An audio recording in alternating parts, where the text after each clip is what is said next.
This is the Bearcast, presented by Bird Culture Ford.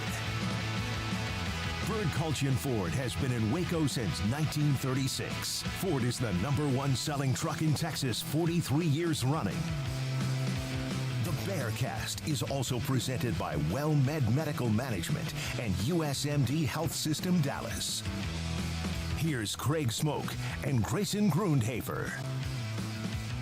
And welcome in on this fine Tuesday to the Bearcast on 365 Sports, YouTube, Sikkim365.com. I'm Craig Smoak, joined as always by Grayson Grundhoefer, and got Garrett Ross behind the scenes as well. And for the next hour, we will be bringing you all of the finer talking points and headlines and things worth mentioning when it comes to Baylor athletics as we roll into the month of April. And as of last night, basketball season officially over.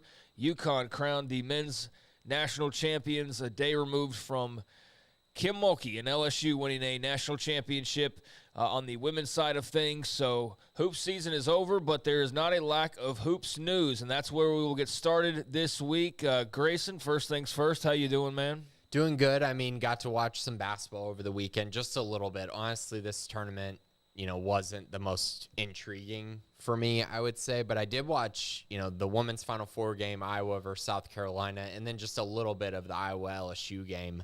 And then, saw a little bit of UConn as well. But, yeah, I mean, just impressive by UConn. 5 national championships in the last 25 years. That's super cool. The storyline of Caitlin Clark was amazing. And then, of course, LSU beating her in the national championship, another huge storyline as well. So, pretty fun sports weekend, I would say. Yeah, I mean, it kind of fizzled out there with the men's game, to be perfectly honest with you. I'm interested to see when the ratings come out of where the men stack up against the women. I think there's a very real chance they might not match the 8.8 or what was it, 9.8, 9.9. Yeah. That, now I'm even less sure that they match that because I saw very little buzz about the men's game last night on social media. Granted, I wasn't hanging around for very long, but when I dipped in, everybody was kind of like, well, game sure started late, and, it just didn't seem to have any sort of fireworks to it. But, yeah, congrats to the Huskies, and we'll see, how the offseason starts to unfold for everybody across the landscape on both the men's and women's sides. But we'll go ahead and start off there with Baylor because there is a couple of basketball notes to get to. We'll talk some spring football and some recruiting coming up here in the next few minutes as well. But big news for Baylor men's basketball, and I'm curious to how unexpected this was. For me, this was not unexpected in the slightest. LJ Cryer, Baylor guard, announced about a week ago that he was going to be testing the NBA draft waters, but would not fully hire an agent, at least was going to keep his options open as far as his college career went. And I, not trying to toot my own horn or anything, but just saying that I immediately thought, he's probably gone. And I know that at least Smokey and Paul were looking at it a little bit more positively and thinking, oh, no, he's probably going to be back. He's just going to go out there and go flirt a little bit, right? See what kind of NIL money's out there or what have you. That's the typical thing people do nowadays. But for me, I thought, he's out. He's gone. If he comes back to college, I doubt that he's coming back to Baylor. And sure enough, just within days of announcing that he's going to go test the NBA draft waters, it's now turned into he's gone. He is going to go enter the transfer portal, and so he's either going to get some pro advice here in the near future that's going to be great for him, or he's going to be on the market, and mostly he's going to be on the market. Yeah. So, LJ Cryer, your thoughts on a departure that I guess for some was kind of unexpected. I know Ashley had a big write-up on it for premium members of Sikkim365.com. Ashley's obviously very tapped into basketball, and so those are the types of things that, you can get on that side of the coin if you want to go check out the website.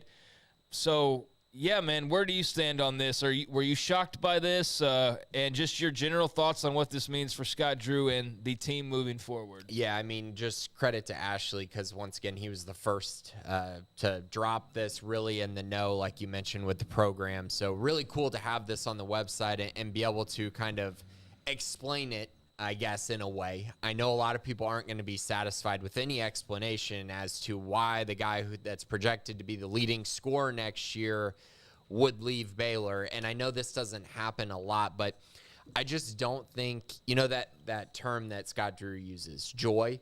I just don't think there was a lot of joy from LJ as far as what was going on during his time at Baylor. And it just felt that way since last year. I mean, we saw there were rumors about him transferring last year. And I think based on what we hear now, I think those rumors were probably pretty accurate. And so now he's deciding to make a move. I do think he's going to transfer. I don't think he's going to be going pro this time around at least. And he's probably going to go somewhere, try to be the guy, try to be, go to a place where he can really be featured even more than he was at Baylor this year, which frankly is pretty insane because I felt like outside of Adam Flagler, he was probably the guy that was featured the most.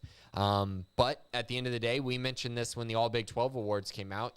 I felt like he got slighted a little bit, maybe from the team that he was on to be third team All Big 12. I felt like that was pretty crazy. And so I think those accolades and things like that probably, maybe played a role in this as well. But at the end of the day, on the Baylor side of things, it's a loss. I mean, you can't call it not a loss. This was a guy that was supposed to be, play 30-plus minutes, average, probably 18 points a game, something like that, be one of the best three-point shooters in the country. And now he's leaving, and now you got to figure out a way to replace him. And can you find someone in the portal who's good enough to replace what LJ Cryer brought to the team on the offensive side?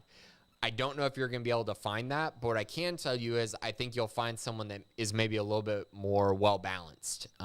Cryer had his flaws on the defensive side. He's not the biggest guy. He got exposed at times defensively, but was able to make up for it on the offensive side. So I think whoever they get's probably going to be a guy that's more of a two-way player that they can add to the fold and maybe make them a better defensive team and maybe a more well-rounded team than they were this year. Well, on the one hand, the transfer portal takes away and it'll probably give back. Yeah. That's the saving grace is that you have the transfer portal. Otherwise, you might be already in a bit of a pickle in regards to next year just because you were counting on Cryer to play a heavy role for you. So just a matter of days after Keontae George decided to leave after his true freshman season, that was clear as day from the moment he committed to Baylor that was going to happen. I know that there was some element of folks out there who were like, well, no. That, I just never crossed my mind any other thought that he's going pro after year one. LJ Cryer, though, you thought, yeah, he might stick around for another year and see how much more he can build his profile. But, I can also understand that guy's probably gotten a few DMs from programs around the country. And even without having any idea, your brain automatically goes to Kansas State. Does he want to reunite with Jerome Tang? Does he want to go to Texas or something in conference just because, we know that they're high profile. They just had a great run. I saw Purdue for him. A lot of talk about Purdue. Yeah, so quickly on that was actually the school that he wanted to go to out of high school, but they took Jaden Ivey instead, which I think it worked out well for them. That went pretty well for them, but they made their choice. So, yes, LJ, there's some interest there. I've heard Houston mentioned as well. A&M. I think Miami had interest in him last year. And, of course, they added, I think 2 transfers last year, including Nigel Pack. But, yeah, I think those are some of the schools that have been rumored. Ultimately, I think it's going to be very interesting. A lot of schools are going to have interest in a guy that shoots, 43% from 3 and averages 15 points per game. You don't find many guys like that. Well, let's face it, too. This is his best chance at a payday. If we're just being honest about it, he's not going to, at least in the foreseeable future, have the big NBA career that's going to, be his job for the next decade, like you will see for Keontae George, for example. So that leaves you at a point where, down the line, you could probably add up some dollars. But as far as hey, go in the transfer portal and get some NIL money and be a very highly attractive target for probably most any team in the country, he fits that bill. So good luck to him. But, yeah, it's definitely a loss for Baylor and one that I'll be curious to know how much Scott Drew is sort of planning for and how much he's sort of shaken by oh wow, we were kind of banking on that. I think they were planning on it. I don't think that they were because of the reasons mentioned. It seems like it, yeah. Right, and so you mentioned the fact of a payday, guys like Armando Bacot at North Carolina. These big guys who don't really have a future in the NBA. You're seeing them cash in as well. You're probably going to see it from guards as well. Max Abesmith, who's been in college. It seems like forever because Oral Roberts had that huge run, and now he's in the portal. Who knows? He's probably going to follow his head coach, I would guess. But I mean, you're just going to see this more and more, I think, as guys realize, hey, you know, with NIL, I can get a huge payday in college. Why would I try to go to the pros and risk everything if I'm not really a sure thing? Yes, so there's where you sit with LJ Cryer, and you mentioned Max Amos following his coach potentially. That would, of course, mean some Baylor ties there as well. Grant McCaslin and not Grant McCaslin, Paul Mills. Wichita State, right? And Wichita State. Grant McCaslin, former Baylor assistant and grad, now at Texas Tech officially as the head coach. So, yeah, the chess pieces of the Scott Drew coaching tree are moving around. But, Paul Mills is who you would be eyeing there potentially as a logical target. But that's also got to start considering Graham McCaslin at Texas Tech for a lot of guys now too. So everyone wants to be Baylor. That's that coaching tree is just a successful one, and it just so happens to be blossoming a lot of branches within the Big 12, which is a compliment to Scott Drew. So there's the latest on LJ Cryer, and he's moving on. Meanwhile, Zach Loveday also moving on from the roster. And there might be more of like who? Because we just haven't, quite frankly, seen a ton of him, especially in comparison to an LJ Cryer. But the 7-footer from Ohio originally, just wrapping up his junior season, is going to be head of the transfer portal as well. And here's one where, all due respect, not losing out on a whole lot of production or I guess if you look at the roster, there's logical places to start, and that seems like one right there. Yeah, he kind of came at the worst time to Baylor because he came right as Baylor was figuring out that they were going to build a lot around their guards, and it was more about having athletic bigs as opposed to guys that you're just going to feed in the post.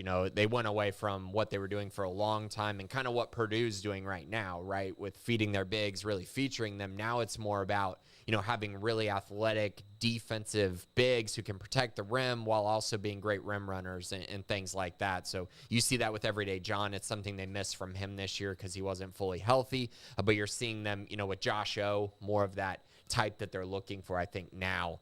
Unfortunate for Loveday, it didn't work out, but good for Baylor because they need more spots. They need opportunities to go into the portal and find guys who can help them next year. And I don't think Zach was going to be that guy, at least based on what we've seen over the last few years. So Zach Loveday and LJ Cryer on their way out. There's a couple of scholarships now open, and we'll see how Scott Drew and his staff go and attack the transfer portal, and ought to be a really interesting year. I mean, now with Grant McCaslin in the conference, as well as Jerome Tang's first year, the way that he operated K-State. Scott Drew is going to be surrounded by good buddies and, just good people that he's been around and helped build, and vice versa. So I'm curious how much that stacks up now. We're at 3 out of the 12. How many more is Paul Mills eventually find his way into the Big 12? John Jake is going to get it's going to be Brooks, Alvin Brooks. It's going to be really cool to see how big and strong those branches grow. But that coaching tree's off to a heck of a little transformation right now. Good news is you don't have to play everyone twice anymore. Yeah, because that has been just a treacherous path, having to play teams twice. Now you get to spread it out a little bit more. So that should be helpful for most of the teams. Yeah, Houston will still be a problem, but the other three have a bit more as far as questions to answer in terms of their transition into the basketball side of things with the Big 12. But meanwhile, on the women's side of the coin, the Baylor women's team bringing in a transfer themselves. But let's get the big story out of the room. It's not Baylor related anymore, but I'll just ask you, your thoughts on Kim Mulkey winning a title at LSU. I talked about it on the show yesterday. I kept it civil, and I have no reason to get dirty and personal when it comes to Kim. I know some people, have different feelings. I'm just, I have certain ways I feel about certain things, but, congrats to her, and I felt like this was inevitable. I saw Nikki Collin was obviously watching the game. I felt bad for her because she made a comment about the officiating, which everybody was making a comment about the officiating if you were paying attention to that game.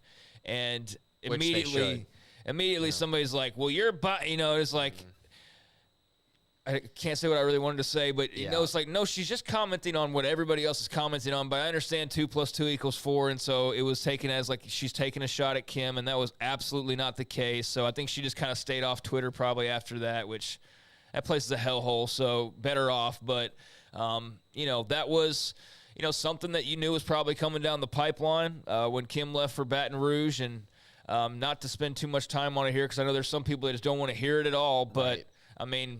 I don't care. I'm going to mention it. So what are your thoughts? Because I'm curious. Yeah, she hit a ref, and she was in the middle of the court, it felt like half the game, and got away with it, which was crazy. And then Caitlin Clark got a tech for throwing a basketball. I don't know. Those type of things really, aren't great to see for the game in general, officiating-wise. I would just say this. I'm good for Kim. They obviously deserve to win the national championship. They won the games to get there. That's great. Did I at any point sit there and say, wow, this is a super likable, team? Not really, because I'm not a huge Kim Mulkey fan. I'm not against Kim, but I just, the way things were left at Baylor weren't great. And just the way that I think she's gone about some of the things she said on social media and just the way she has said things, I don't really respect some of it. And then this week, after the championship, still referring to Mack Rhodes and saying, I respect Scott Woodward, who is the athletic director at LSU, because he just basically stays out of the way. And he doesn't need to be the most important person in an athletic program. A direct shot at Mack Rhodes, which was completely uncalled for, just at any level. So I felt like that was really ridiculous. When you're trying to celebrate a national championship to do that, that's pretty crazy to me. Mack Rhodes has never been someone like that in my eyes, based on the hires he's made and the way the coaches at Baylor view him. So I had an issue with that. But again, in general, they won the national championship. They deserved it. Kim is great at winning. She's proven that time and time again. But I'm not going to sit here and say it was super likable. Yeah, no, I think it's funny. People are getting a much different vantage point than they're accustomed to the last few years. Like that's the thing, is when it's on your side, it's cool and it's fun and it's acceptable. And then also when the shoe's in the other foot, you're like, oh wow, so that's why everybody was the way that they were. That's why people didn't us. like Baylor. Yeah, exactly. I think it's been funny to see kind of people realize that. But yeah, that's what everybody was thinking all along, and now you're seeing a little bit of the vantage point as well. But like I said, it's inevitable. There's going to be comparisons drawn, and we'll see what Nikki Collin can do with the program moving forward. But this was something that's just part of the deal. And so I know there's a lot of people from Waco and Baylor alums that were celebrating that, the same as if she was still doing it in green and gold. And I know there's plenty of people that feel differently about it, and I think that'll just constantly be like just a split in the fan base, sure. One of many. So if you liked it, great. If you didn't, great. But either way, Nikki Collin is getting to work on next year's roster.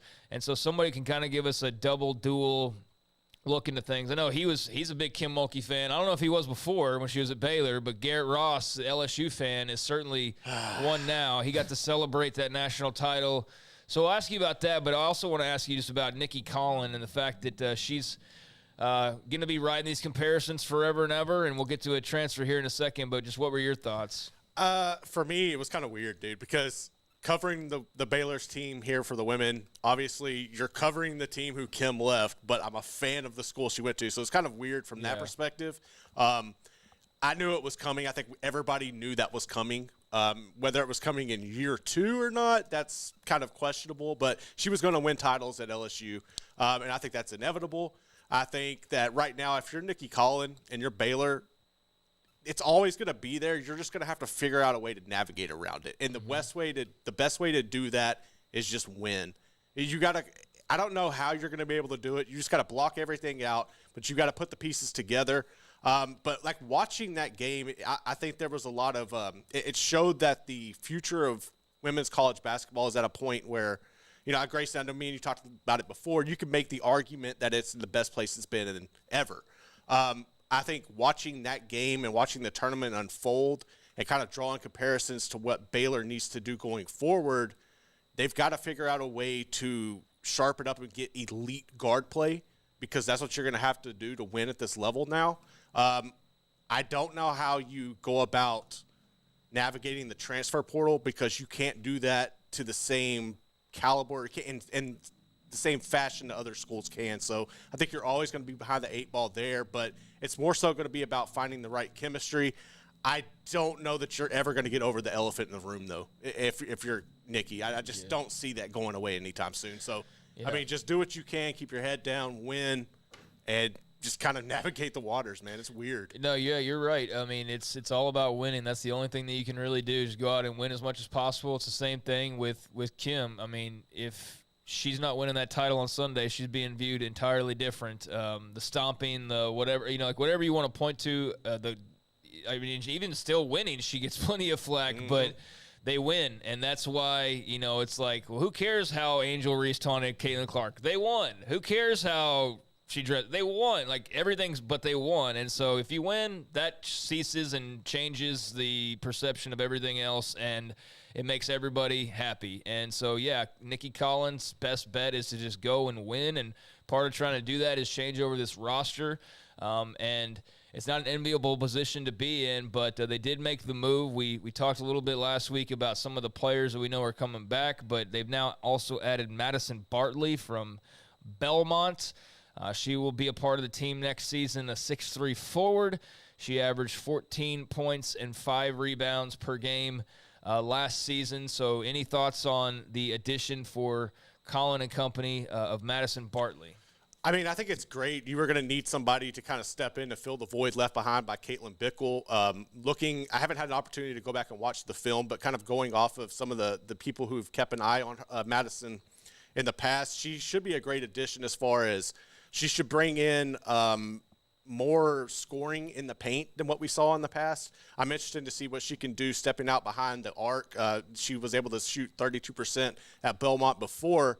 But to me, it's really going to be the rotation and how you use her, because you're going to have Asia Blackwell coming back. You're going to have Dre Edwards coming back, as well as Bugs and Dariana Littlepage, Bugs and Bella Fauntleroy. It's just a matter of that rotation. So I don't know how they're going to handle that. But I think from a depth perspective and their style of play, it's going to be very beneficial to have her in the mix night in and night out. Yeah, she makes them a little bigger, which they need. Definitely. They definitely need some size additions, and that helps out in that regard a little bit as well. Belmont, a pretty good team in their own right. So, Grayson, your thoughts on the reshaping of the roster ongoing? Yeah, I think anytime you add someone who has the ability to score 20-plus points in a game, that's very helpful. And they didn't really have that this year necessarily down low. And I think she's intriguing because, again, 32% from three. She can shoot the three. She made 26 three-pointers this year.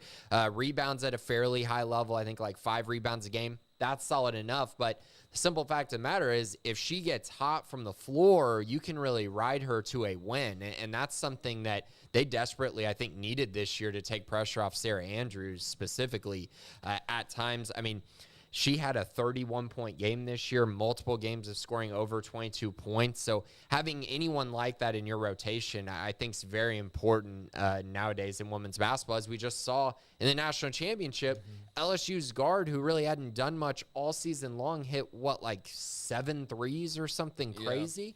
Like, to have someone like that off your bench is big, and I think that she might even be a starter, but I just think it's a nice addition. Very nice. Was it Jasmine Carson? Yeah. That had the big game. And then Alexis Morris, former Bear, had a big game. That one, it would be one thing, I think, if you were seeing a bunch of faces you knew. But I was sitting there with, Alexis Morris. I was like, you can't even be mad about that because that was 4 schools ago. I mean, and I'm not even poking fun, but, she was a former Bear and an Aggie and what else? Rutgers Scarlet Knight, and there was another team in there, and then she ended up there. So, that one didn't really feel like that was that close to home any longer. But, yeah, I mean, they had outputs from multiple players, to your point, and that's what you're looking for because last year, if Caitlin Bickle got in foul trouble, which is basically every single game, they were pretty much screwed. And they needed, Andrews or Little Page, but they needed somebody to have a massive game, and you couldn't rely on that night in and night out. And also when the scoring would get to a point, they would have to defer to Jamie Asbury a lot, and that's not going to be there next year. So that's a void you're going to have to fill. Yep, and I think they're going to. I mean, you add Dre and Asia Blackwell, and I think they have room for another transfer, which you and I have talked about. Yeah. I do think a scoring guard is where they need to look. That's kind of my vantage point on it. But there's room there for this team to be just drastically different and drastically improved from a year ago. So welcome to Madison Bartley, the newest addition to the Baylor women's basketball roster, as they start to look at a pretty familiar lineup, although there will be some changes here and there, and she's one of those changes. So welcome her into the fold, and let's see how the rest of the offseason goes, because it's just getting started. We're 2 days out from the beginning of the official offseason post-national championship game. So there's a little Baylor women's action for you as well. Meanwhile, on the football front, Grayson, I guess our remaining notes really to get to here. Just yesterday, heard from Kevin Curtis and the cornerbacks.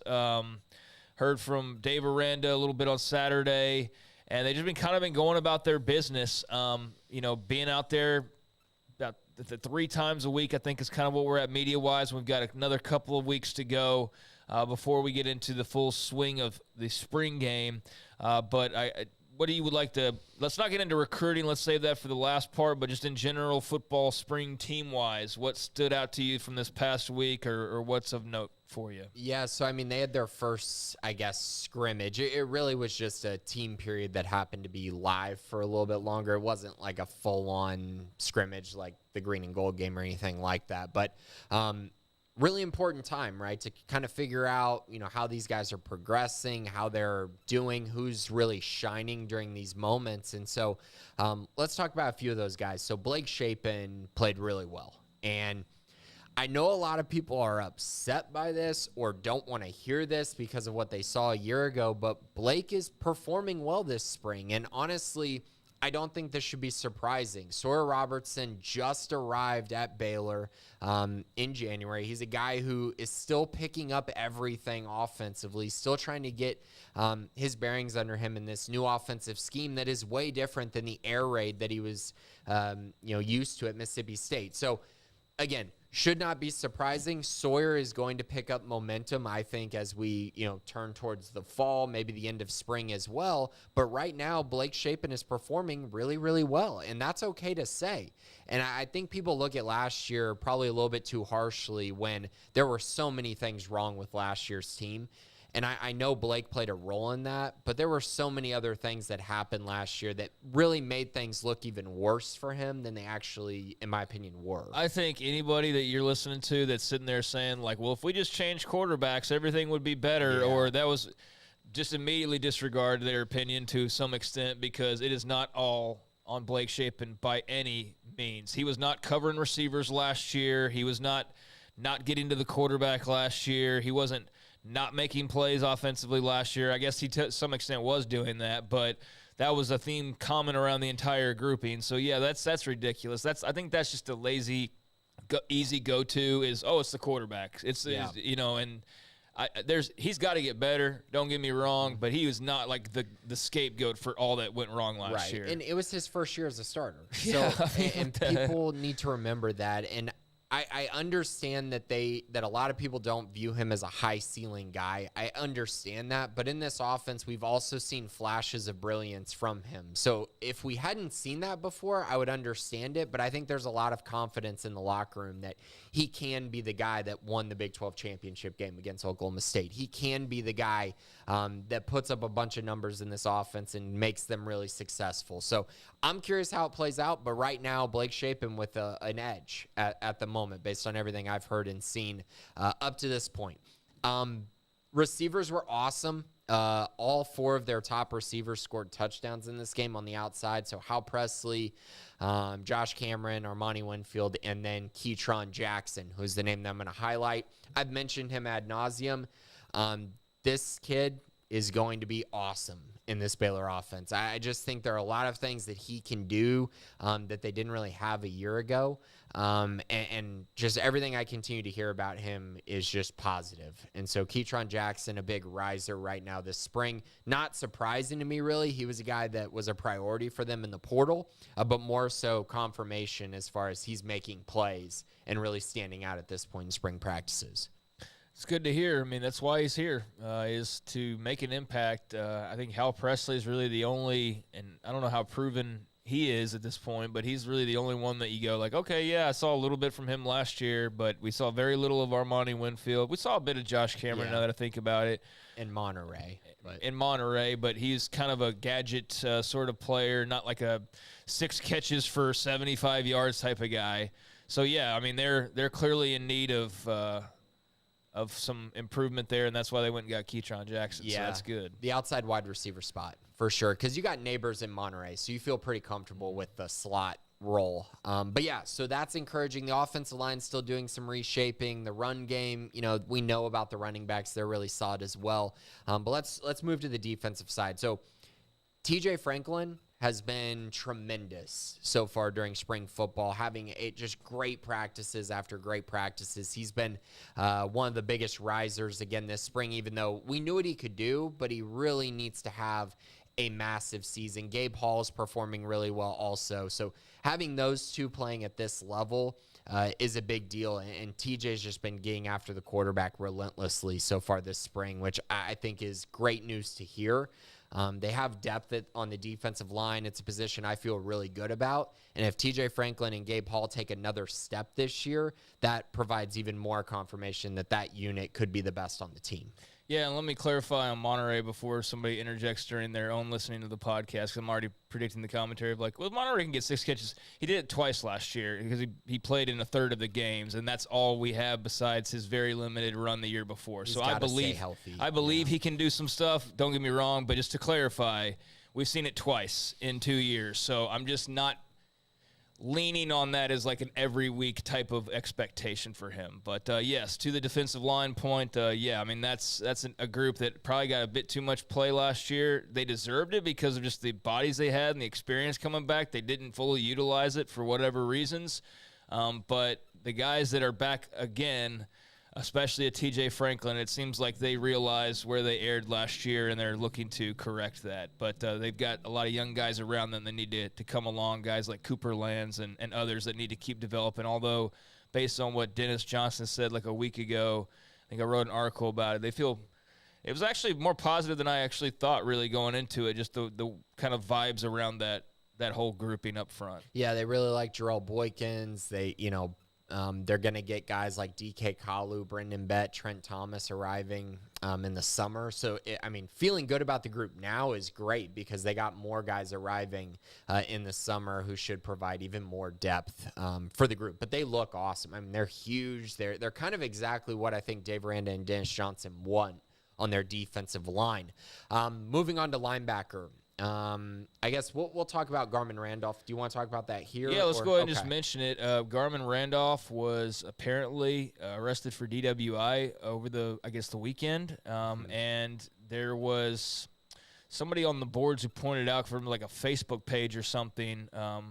And that's how it got out that he had been arrested. So don't have a lot of the details, but we do know that occurred. And so I'd imagine they're handling that in-house and dealing with that, however, but it's just a bad look. I mean, it's obviously, like, I know that to some extent, and not to get into, like, controversial drunk driving, but you know what I mean? Like, It's not the end of the world, but it could have been – it's one of those things that could always be so much worse, and it's just a bad decision. It's a poor leadership decision for a guy that we know is going to be leaned on in that regard. So for these young players, they see the older veteran – getting in trouble for something, and it just doesn't set a good example. And now they're all best believe going to be watching how that's handled, and there's a trickle effect. So yeah, just not good and unfortunate. And hopefully that's the first and last time we hear something involving any player and that. But that is something to make note of for sure. Yeah, and for a team that's really trying to get back to where they were in 2021 with this leadership and cultural identity, it's tough. It provides a little bit of a damper on that. And also, it's a position where they really need Garmin Randolph to be just the guy. You know what I mean? Like, you look at the jack position, and they just aren't that deep right now there. They have Kyan Roberts-Day, Anthony Nyanwu, Kyler Jordan, a bunch of unproven guys behind Garmin. And so it definitely makes you, kind of a little bit cautious about that group. I think everything will be fine for Garmin, but it's just one of those situations where they don't have a lot of depth behind him, and they really need him to have a very productive season. Just as the leader in that room, a guy who's been the de facto starter for a few years now. Yeah, so hopefully he can grow up. I mean, I don't know how they're handling that. Didn't hear. We also, I guess, Dave Aranda mentioned him, but mentioned that he's dealing with injury. So, a heel injury. Yeah, I don't know how much plays into the time missed and what's part of this and what's part of that. But he was missing time apparently regardless. But obviously he's going to be missing something with this issue as well. So just not a good spring. Let's just call it that. Either way you look at it, whether it's injury or decision-making, not the spring that you were hoping for a guy who you were planning on and still are probably planning on leaning very heavily on next season defensively. So, that is what it is, and that will be something to monitor. Yeah, so a couple more nuggets on the linebacker position. Liberty transfer Mike Smith. He's been playing the Mike linebacker position and performing well. So I kind of expect him and Josh White to kind of be the two guys who are maybe, I don't know how they're going to sub them, but those appear to be the two guys standing out the most at Mike at this point. And then at Will, an interesting name that kind of emerged after this first scrimmage was Carmelo Jones. Not a guy that's gotten a whole lot of talk, I think, by us and really by anyone. Kind of been lost in the shuffle, but he's a guy who performed really well. Seems to be making, leaving his mark this spring. And he moved to Will, which was kind of new to me because he'd been seeing most of his reps at the Mike linebacker spot. So he might be making that move. Obviously, Matt Jones is there. There's a lot of talent in this linebacker room, so we'll see how that unfolds. But Carmelo is definitely a guy to keep an eye on going forward. And then finally, I did want to bring up the secondary. So I mentioned, the receivers played really well, scored all those touchdowns. Well, the guys giving up those touchdowns would be the secondary, which was an issue last year. I've mentioned this. They lost a lot. Christian Morgan, Al Walcott, Mark Milton, Lorando Johnson, Devin Neal, all gone. Devin Lemire hurt right now, not playing. They're just playing a lot of young guys. And so simply put, they're trying to develop these guys, trying to figure out what's going to work, what's not.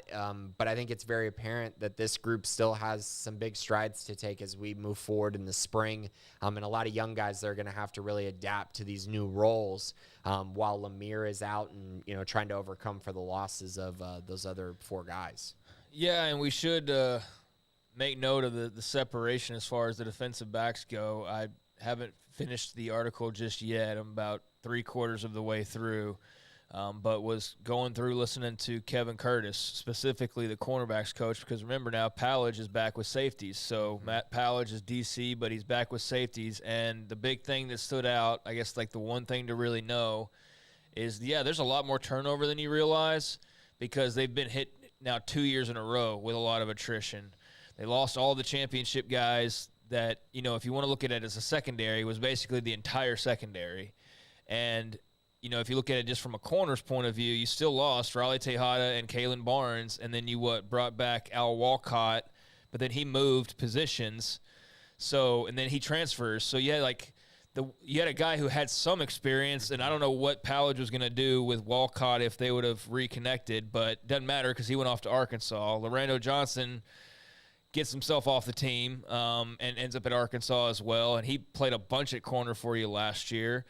Mark Milton finally graduated, and so even if you count the guys that you maybe could have leaned on for some reps, like a Walcott, if you just wanted to see some reps over there, you don't even have that kind of depth anymore either. So they were kind of cleaned out. They went and got Isaiah Dunson from Miami, but everybody else in that room, AJ McCarty, I know is not going to see a ton of time probably at this point, but he's also gone. That's another name that McCarty? Yeah. No, he's still there. Is he not on that? He moved to safety, though. I swear I was looking at the roster and he was not on there last night. He moved to – well, that would be news to me. Maybe I just was looking at it wrong, so okay. That's why I'm glad that I hadn't put the finishing touches on that just yet, because I swear I did not see him on the roster last night. So he's at safety, so all right, maybe I just mislooked in that regard. So disregard that, but – they've had some more turnover, and they don't have a ton coming back that's all that experience. You're leaning on Tevin Williams and Gosh, who talked yesterday? Dunson, but Chateau Reed. Chateau Reed is like your super veteran, and he's hardly played. I mean, he's like a redshirt junior, and he's, I think, the only guy who's in his fourth year or longer in that entire room. I think everybody else is like a redshirt sophomore or younger. So yeah, they're filled with youth. But Curtis said man-to-man. That was like the big ongoing theme was man-to-man, man-to-man, man-to-man. We're getting back to man-to-man. We're going to be aggressive. And so that's an interesting tactic when you got a room full of guys who haven't played a ton and aren't super experienced. You're going to be going up against some pretty talented receivers. Yeah, that's a Matthew Palage philosophy. Yep. They're going to play a lot more press. They're going to be a lot more physical. You saw the move of Romario Noel to cornerback, so you're putting in a 6'3", 200-pound guy and putting him at cornerback. Like, they're really trying to get more physical on the outside, which was something they did not do at all last year. They played so much zone, and it just absolutely killed them on third downs. They just could not get off the field. And so I think this year you're going to see a much more aggressive defense, especially in the secondary. But you're exactly right. You still need the players to do that. You know, it's great in theory, but you need guys that can step up and actually perform in those roles. So they're going to have to develop these guys. It's a lot of young guys, like really young guys, sophomores and redshirt freshmen that they're counting on as they try to figure this thing out. And that's also kind of why I do think the transfer portal will probably still get a few more looks as we move forward. I think in a month, May 1st is when that opens up again. After spring ball, kind of know who's going to be there, who's not going to be there, what all that looks like. And maybe they look to the portal for a little bit of help in the secondary. Yeah, okay, McCarty is on there, so I must have just been typing it wrong because it was late when I was looking at it, and I was like, golly, they lost him too. But no, he is at safety now, so disregard that. And I was just looking at something that I thought I was looking at that I was right about, but I was wrong about. So that's good. That's one less piece of attrition, but just moving into a different position group. But, yeah, look at this. Isaiah Dunson, sophomore. Caden Jenkins, true freshman, just arrived. Carl Williams, the fourth, true freshman, just arrived. Chateau Reed, redshirt junior, he's barely played. Reggie Bush, redshirt freshman. Tevin Williams, redshirt sophomore. Romario Noel, redshirt sophomore. And that's the list. And then there's a couple of walk-on guys, and even those guys, redshirt sophomore, Michael Masterdicasa, MJ Artmore, true freshman. Yeah. So everybody's a redshirt sophomore or younger, or like basically just arrived, except for Chateau Reed, who's barely played. And then there's Isaiah Dunson, who even himself as a transfer is just a sophomore. So it's a lot of young guys, man, and you're asking them to be aggressive. And I guess the good news is that just with the whole mentalities, you're keeping it very simple for them. But there's a danger there, that's to be sure. So, yeah, they got to get to work, and that's what they're doing day in and day out. So we'll see what happens. Yeah, need someone to step up in that group. Or, like I said, the portal might be an area they explore for a cornerback and maybe safety as well, depending on how that position develops. Yeah, for sure. So what else? Anything else football-wise, recruiting or anything like that? No, not football-wise, but we can talk a little bit about recruiting. So there's going to be a decision tomorrow by Deuce Adams, who's a guy that I've mentioned quite a bit at the quarterback position. He's out of New Braunfels Canyon. Was one of their top 2024 guys. Him and Haas Haney out of Aledo have been their top two guys over the last month, really. But Deuce is going to decide tomorrow, and I'm fully expecting him to choose Louisville after he went on a visit there this past weekend. So another miss for Baylor at the quarterback position in this class. I wouldn't call it a big miss. Deuce is a good prospect, not an elite prospect. So they're going to have some time to look around. Haas Haney is still on their radar. He visited this weekend, loves what he's seeing from the Baylor coaching staff, Sean Bell. He got to learn a lot more about the offense, which he was really excited about. Got to talk with Jeff Grimes about that. Just more, I guess, directly and more informative on this trip than it had been in the past.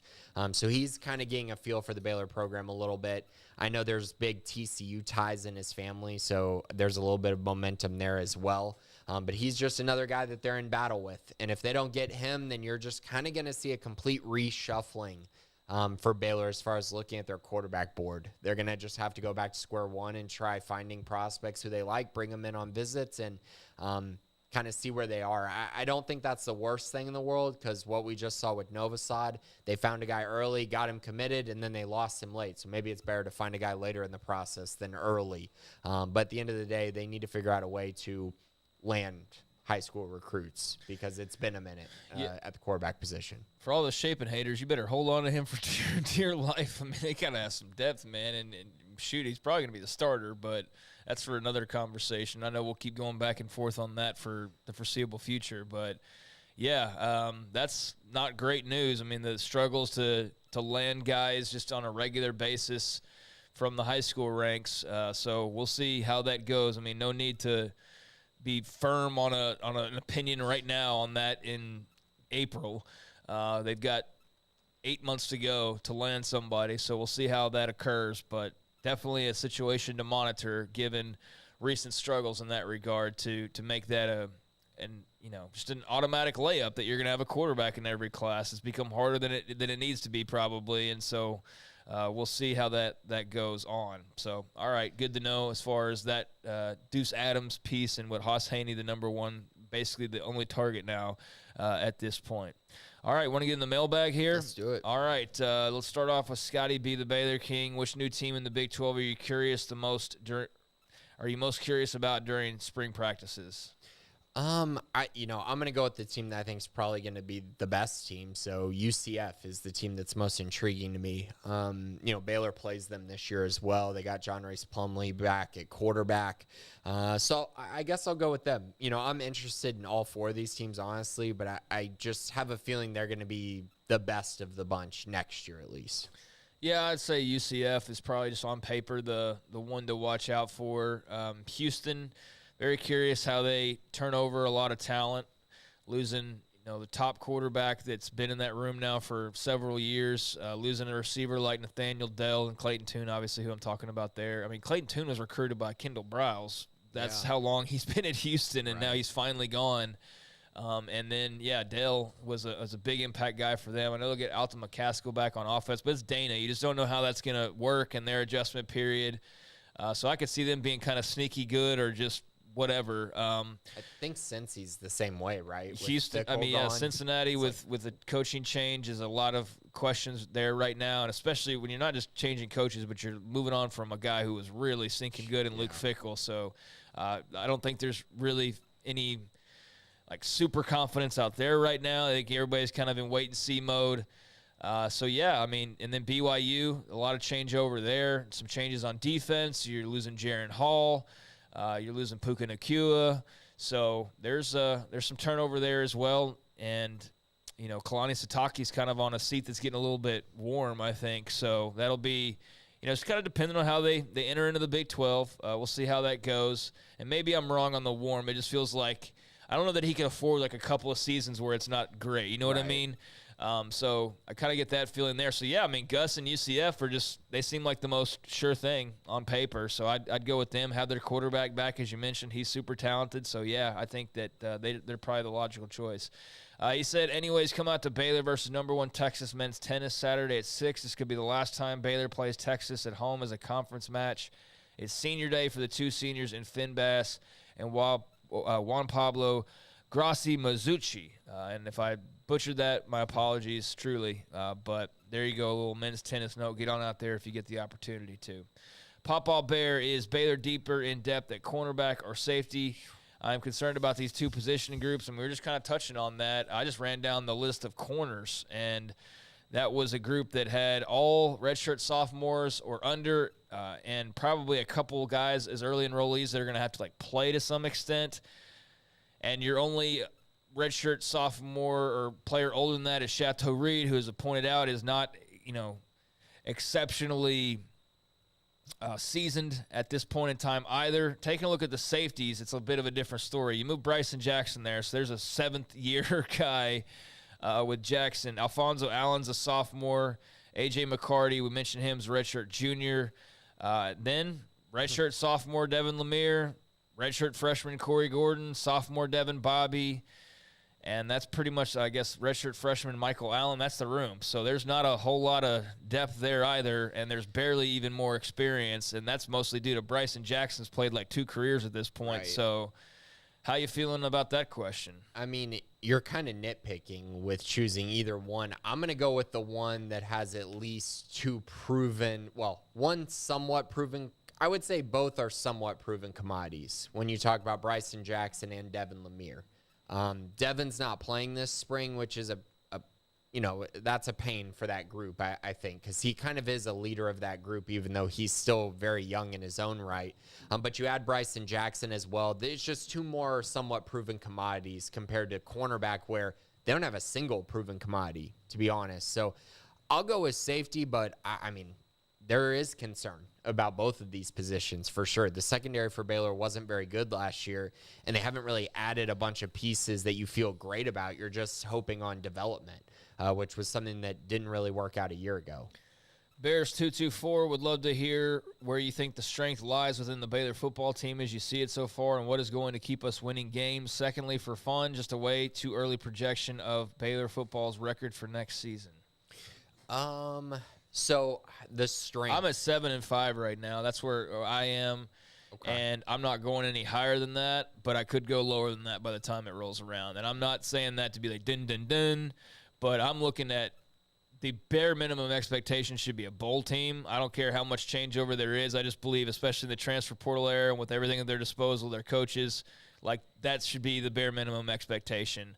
But beyond that, I don't see a ton of reasons, to be perfectly honest with you, of why I should be going like, yeah, they're going to win 8 or 9 games. I don't have that belief right now in what we're seeing. There's a long way to go, like I said, so maybe that changes. But I'm at a 7-win season, and obviously bowl game could go one way or the other there. Yeah, so as far as the answer to that first question, I think the defensive line is an area I've mentioned a lot as far as being a strength of this team. I think the offensive line will end up being a strength as well, so I think it's that similar. In the trenches, I think they're going to be really good, and they were supposed to be that last year, and it was kind of up and down consistency-wise, so I think they're going to try to get back to that this year like they were in 2021. So, yeah, I'll go with that for the strength. Now, as far as way too early projection, I might get called a sunshine pumper, but I think this is a 9-3 type team. I do. And that might sound crazy, but if you look at their schedule, this is what we keep talking about. And this is what people who watch Baylor football and watch the Big 12 in general, when you have the slate of 4 home games versus 5 road games, it is a massive advantage compared to everyone else in the league. They also get their non-conference games. All 3 of them are at home. Like, I know this sounds crazy because they weren't great this past year, but I really think this is a year where they could go 9-3, maybe even better than that, because of how the schedule plays out. Now, yes, do they need to improve? Sure. But we've seen teams in the past that really weren't great that ended up going, 9-3, 10-2 because they had this favorable schedule. And for Baylor, it's in the odd years, and that continues. So I think 9-3 is my way too early projection. Yeah, I'll stick with 7. You're right. There's a lot of home games, but, I mean, I look at that first month of the season, they might be under 500 leaving that bad boy that first 5 weeks because that's not a guarantee you beat Utah at home. I mean, Texas State, just even in the opener, I'm not predicting a loss there, but with G.J. Kinney, that itself is way more of a daunting, uncertain type of what you're going to see type of game than you're – like, that's not just – old Texas State rolling into town, you know what I mean? Where you're like, oh, we'll beat their brains in. Like, they probably should still win big, but I'm just saying, like with G.J. Kinney and that stuff, that's going to be interesting to see like how they've changed things in San Marcos because they're not playing around. But that first month is going to be very telling. You play Texas early on, you play Utah. Who else is in that first month? Texas State, Long Island. Long Island's, yeah, that's obviously one where you're like, then whatever. They got at Central Florida and Texas Tech before their bye. I mean, man, that second half of the season, they better be pacing well. Although it would obviously, hopefully be more opportunistic in the second half with some maybe some teams that they feel better about. But yeah, I don't know. I think it's going to be very.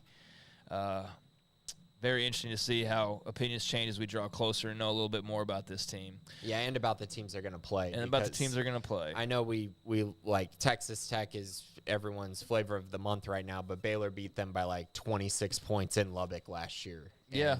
And they had NFL guys and they couldn't stop the run. So now they're going to come to Waco and they're just going to roll in and beat Baylor. I think that people again are overreacting to one season in which, Baylor went 6-7, losing their bowl game. I don't know. That's kind of where I'm at, but you're exactly right. Things will change as we move forward and we start to learn more about every team in the Big 12. Darth Mellon, now that it's looking like Haney and Adams are going elsewhere, where does the coaching go if they do? Do you think we go for a transfer? Are you at all concerned about our ability to recruit quarterbacks, even with Robertson's commitment out of the portal? Thanks for all of your work on the podcast. Well, thank you, Darth Mellon. So I don't think the Haney one is a for sure thing. I think most people view him as a lean towards TCU, and I understand that, but he does very much like Baylor, has visited Baylor twice in the last 3 weeks. So there's clear interest there on his side. Now, they're going to miss on Adams, in my opinion, and so I don't think they're going to take a transfer. I think, again, they're going to look through and kind of see what the high school recruiting landscape looks like. Now, I guess if they don't find anyone they like in 2024, then they might just take a young guy that's transferring. I guess that's possible as far as taking a transfer quarterback. But I do think eventually they're going to need to recruit high school quarterbacks. Like, you want to take a guy and then develop that guy into the quarterback you want him to be. Now, I will say this. The portal has helped that. You can supplement your recruiting quite a bit because of that. And it's not really hurting them. Like, recruits aren't sitting there going, what quarterback did you get last year and how highly rated was he? That's not really a thing. They're more looking at, how old are the guys in the room and what does the room look like as opposed to how well are you recruiting the high school quarterback. So, yeah, that's just kind of my general thoughts on it and kind of where Baylor is at right now. But I feel like they feel good about their quarterback position with Sawyer Robertson, Blake Shapen, and then the walk-on RJ Martinez, who has started many games at the FCS level, and I think they feel good about him as well. So I don't think there's a ton of pressure for them to, take a high school quarterback that they don't necessarily love.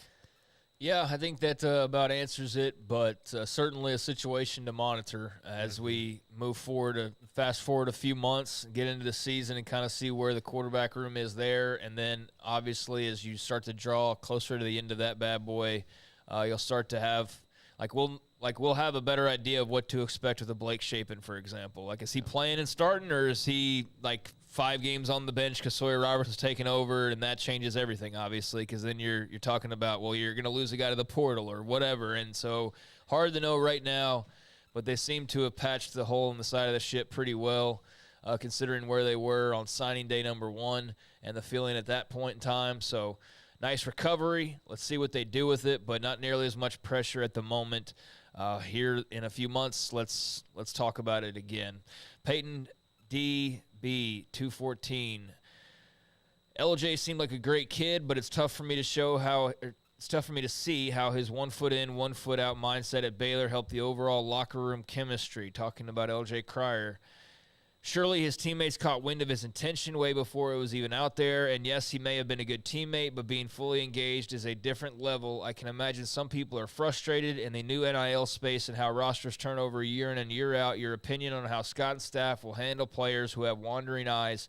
The program has been built on multiple-year dudes who come in and grind, but I feel that philosophy may be compromised, and that was certainly the case with the national championship team where they were super seasoned all over, had guys who had redshirted and hung around and played a lot, and guys who even came in and transferred but sat out a year, and all of that kind of added up to what was a super season, super tough roster. And yeah, in the last couple of years, it has been more of an NIL world, and you have your one and dones like your Keontae Georges, and you have still a sprinkling of your more seasoned guys, and now you're going to have guys like an LJ Cryer who, I don't know, just based on kind of the way he's being talked about as far as wandering eyes, I don't know he was ever meant to stick around for all that long, but, he's not going to be a guy who you can bank on, and there's going to be probably less guys that you can bank on being able to operate that way with. So what do you think? Are you concerned about just the direction this is all headed? Yeah, I think people need to remember that LJ was at Baylor for what? 3 years, 4 years. He redshirted. I think he was at Baylor for 4 years, so he was a multiple-year guy at Baylor. Right. I know he didn't stay for all, 6 years that he has on of eligibility, but, he was a multiple-year guy at Baylor. So they did have a guy like that. Now, losing him to another team versus losing him to a pro team, I guess we can argue, what that means. But I think what Scott Drew and the staff are doing is perfect. And last year, to be honest, they got really unlucky because Jeremy Sohan was not a top 20 prospect when he got to Baylor, but they developed him into a top 10 NBA pick. They weren't planning on that. If they had had him this year, they would have been ridiculously good. I mean, we're seeing what he's doing with the Spurs. He's a good player. So my point on that is sometimes you get unlucky. And I would say they got unlucky with Sohan just because of how good he actually ended up being.